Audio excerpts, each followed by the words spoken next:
Assalamualaikum warahmatullahi wabarakatuh. Kami dari kelompok 5, kelas A, akan mempresentasikan progres ketiga kami mengenai aktiviti diagram dari sistem tumbuh cerdas.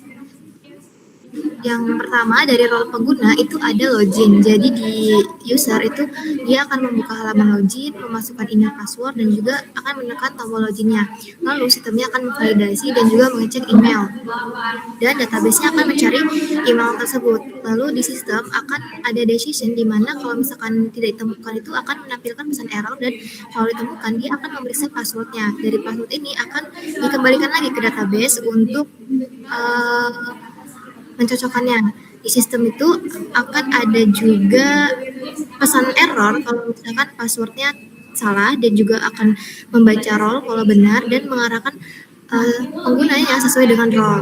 Nah, lanjut ada activity diagram yang kedua yaitu rekomendasi makanan. Di sini user memilih profil, memilih rekomendasi makanan. Di sistemnya akan menampilkan halaman rekomendasi dulu, lalu user yang memasukkan data anak, dan di sistemnya memproses data anak, lalu di database-nya baru dia mengambil data riwayat anak. Setelah itu, karena kami menggunakan AI juga, jadi di sistem ini akan menganalisis status gizinya menggunakan AI dan juga menampilkan pesan error kalau misalkan tidak valid dan juga akan mengenerate rekomendasi makanannya. Setelah itu akan menyimpan riwayat rekomendasi dan juga menampilkan rekomendasi makanan. Yang ketiga, untuk grafik KMS di sini si usernya akan login seperti biasa, lalu menampilkan halaman utama, memilih profil anak di user dan juga memilih fitur grafik KMS. Setelah itu akan di sistem akan meminta data dari antropometri dan database-nya mengambil data riwayat anak. Setelah itu balik lagi ke sistem, datanya tersedia atau tidak. Kalau tidak itu menampilkan pesan data tidak tersedia dan kalau iya memproses data menjadi grafik. Setelah itu memproses klasifikasi gizi dari AI, menampilkan grafik dan hasil gizi, dan yang terakhir akan menampilkan grafik KMS-nya. Selanjutnya aktiviti diagram keempat itu ada aktiviti diagram memasukkan data antropometri. Jadi di user itu akan melakukan login, sistemnya menampilkan halaman utama, user akan memilih profil anak, lalu memilih fitur grafik KMS, dan di sistemnya itu akan meminta data antropometri tadi, dan database-nya akan mengambil data riwayat anak. Setelah itu dari database akan ke sistem lagi untuk mengecek apakah data tersedia. Kalau datanya tidak tersedia, akan menampilkan pesan data tidak tersedia dan akan mengembalikan lagi ke user yaitu memilih fitur grafik KMS. Tapi kalau misalkan dia ada, dia akan masuk ke proses grafik KMS, lalu memproses klasifikasi gizi menggunakan AI, dan yang terakhir sistem akan menampilkan grafik dan juga hasil gizinya. Selanjutnya, yang kelima itu ada fitur laporan. Di fitur laporan ini ada melakukan login akun, memilih profil akun, mengklik menu mengunduh laporan di bagian user, lalu di sistem akan menampilkan halaman laporan, dan di user tuh bisa memilih periode laporan dan juga mengklik tombol download. Setelah itu di sistem akan meminta data laporan, di database yang mengambil data riwayat, dan juga di sistem akan ada decision di mana kalau tidak valid datanya akan menampilkan pesan error dan kalau valid akan mengenerate laporan. Setelah itu baru akan ditampilkan file tersebut ke pengguna. Selanjutnya akan disampaikan oleh teman saya.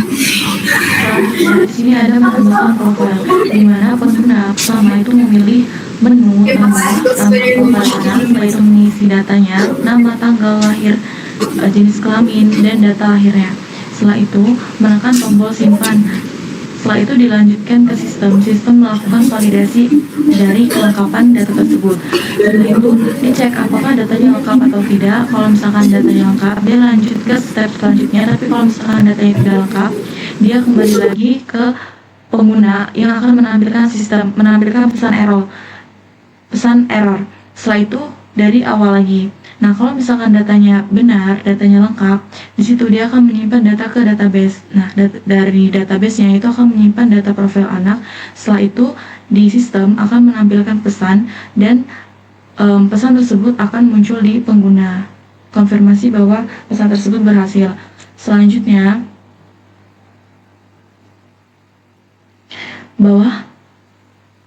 Selanjutnya ada menerima rekomendasi menu makanan. Dari sistem, itu mengambil data status gizi, setelah itu di database, dia dicek status gizinya, setelah itu kembali lagi ke sistem, melakukan analisis kebutuhannya. Setelah itu di database-nya, dikirim data dari yang sudah dianalisis oleh sistem tadi. Setelah itu, ke bawah data. Setelah itu, sistem menampilkan hasil menunya. Setelah itu baru pengguna bisa membaca dan menerima rekomendasi makanannya. Selanjutnya yang ke-8, itu ada melihat riwayat pertumbuhan. Yang pertama, pengguna memilih profil anaknya. Setelah itu, pengguna bisa mengakses menu riwayat pertumbuhan. Lanjut ke sistemnya, itu sistem dapat meminta data dari pengguna tersebut. Setelah itu dari database-nya itu mengambil data penimbangan dan pengukuran penyimpanan data tersebut. Setelah itu lanjut lagi di database, data tadi dikirim dan dilanjutkan ke sistem untuk menyusun data-data tadi secara kronologis dalam bentuk tabel ataupun grafik.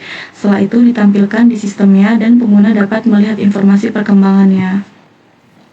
Setelah itu lanjut ke nomor 9. Sebelahnya. Nah, di sini ada menerima notifikasi pengingat. Pertama dari sistemnya terlebih dahulu mengecek jadwal rutin dari si penggunanya secara berkala. Setelah itu, database menyimpan data jadwal rutin anak. Setelah itu kembali lagi ke sistem untuk mengirimkan notifikasi otomatis ke pengguna. Dan di sini pengguna dapat melihat dan menerima notifikasi tersebut. Lanjut ke nomor 10. Di sini ada membuka materi edukasi. Pertama, pengguna bisa memilih fitur materi edukasi. Setelah itu, di sistem akan menampilkan permintaan data materi tersebut. Dan dari database itu bisa mengambil data artikel dan video dari penyimpanannya. Setelah itu, data mengirimkan data artikel, video ke sistem. Sistem bisa menampilkan data artikel kepada pengguna. Setelah itu, pengguna bisa memilih salah satu judul materi ataupun video edukasinya. Setelah itu, ke sistem itu meminta konten lengkap materinya. Setelah itu di database itu mengambil konten lengkap materi tersebut. Setelah itu ditampilkan di sistem dan pengguna bisa membaca dan menonton video edukasi tersebut. Selanjutnya untuk admin akan dijelaskan teman saya. Selanjutnya di sini ada role admin. Yang pertama yaitu mengelola akun pengguna dan tenaga medis. Jadi dimulai dengan memilih menu kelola akun, lalu meminta daftar akun ke database, lalu database mengambil data ke semua akun. Lalu ke sistem lagi untuk menampilkan daftar akun pengguna dan tenaga medis, lalu ke adminnya untuk memilih satu akun untuk yang diubah. Lalu di sistem menampilkan rincian data akun, lalu admin dapat mengubah data dan klik simpan. Lalu di sistem itu akan memeriksa apakah isian sudah berupa perubahannya sudah benar. Lalu ada decision, jika data sudah benar maka dilanjutkan, kalau data salah maka menampilkan pesan data yang diubah tidak valid. Lalu kalau data sudah benar lalu memperbarui data pengguna, lalu mengirim jawaban berhasil ke sistem dan menampilkan data akun berhasil diperbarui, lalu di admin sudah diubah. Lalu yang kedua ada memperbarui dataset, di mana admin memilih menu perbarui AI, lalu mengunggah file data pertumbuhan anak, lalu klik tombol mulai pelatihan AI. Lalu sistem itu membaca file dan mulai melatih ulang AI, lalu menghitung tingkat kecerdasan AI akurasinya. Di sini ada decision, jika akurasi AI di atas atau sama dengan 90%, jika iya, lalu menyimpan kemampuan AI terbaru ke dalam tabel, lalu mengirim jawaban berhasil ke sistem, dan menampilkan pesan sistem AI berhasil diperbarui. Namun jika tidak, maka sistem akan menampilkan pesan data kurang bagus, AI gagal diperbarui.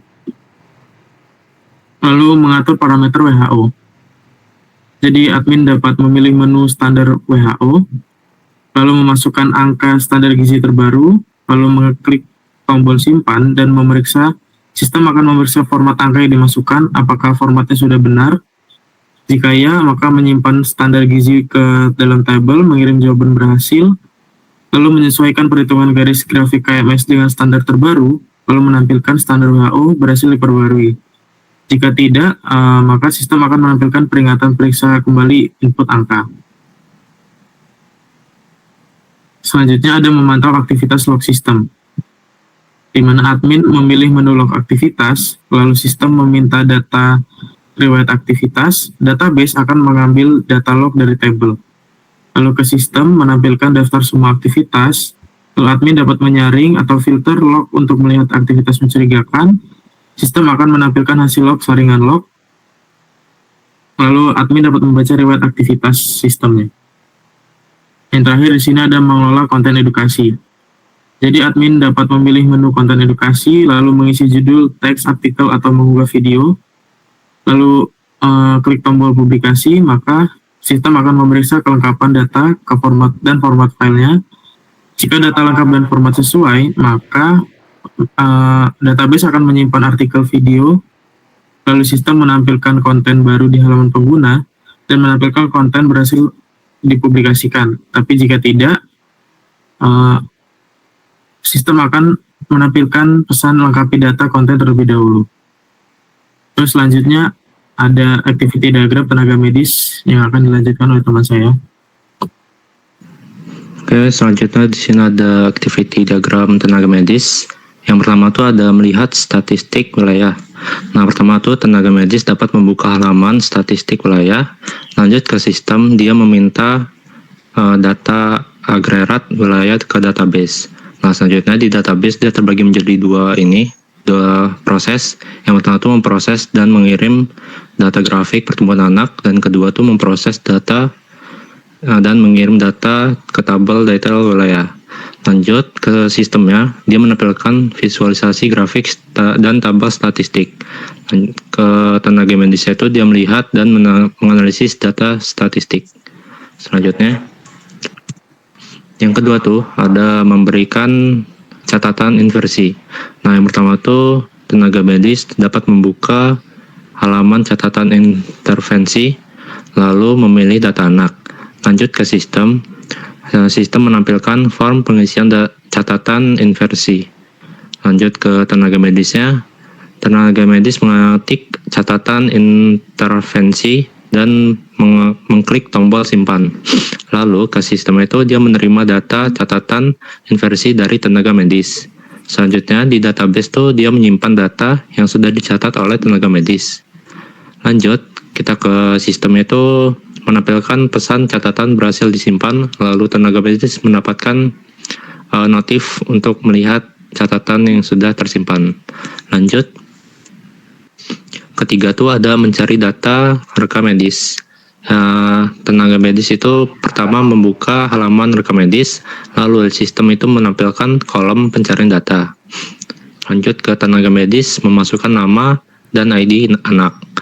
Lalu ke sistemnya meneruskan kata kunci pencarian tersebut, lalu database itu mencari dan mengirimkan data rekam medis yang sesuai dengan kata kunci. Di sistem itu menampilkan hasil pencarian, lalu untuk tenaga medisnya dia melihat dan membaca detail rekam medis anaknya. Lanjut keempat.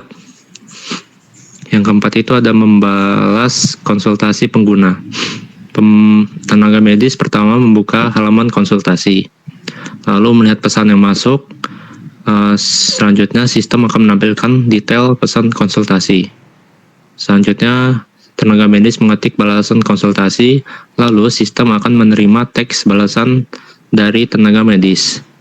Lanjut ke database-nya, database akan menyimpan data balasan yang sudah diketik oleh tenaga medis. Selanjutnya sistem akan menampilkan pesan balasan, lalu tenaga medis dapat melihat balasan yang sudah terkirim. Oke, selanjutnya di sini ada memverifikasi data penimbang. Nah, yang pertama tuh tenaga medis membuka halaman verifikasi data penimbang, lalu sistemnya akan mengambil data penimbang dengan status belum verifikasi. Selanjutnya ke database akan mengirim data penimbang baru tersebut. Lanjut ke sistemnya menampilkan tabel daftar penimbangan, lalu untuk tenaga medis memilih data anak dan mengklik tombol verifikasi data. Selanjutnya ke sistemnya menerima request verifikasi, lalu untuk database-nya mengubah status data menjadi terverifikasi. Lanjut ke sistem, dia menampilkan pesan data berhasil diverifikasi. Yang terakhir itu tenaga medis melihat status terbaru pada tabel. Sekian dari kelompok kami. Kami akhiri, wassalamualaikum warahmatullahi wabarakatuh.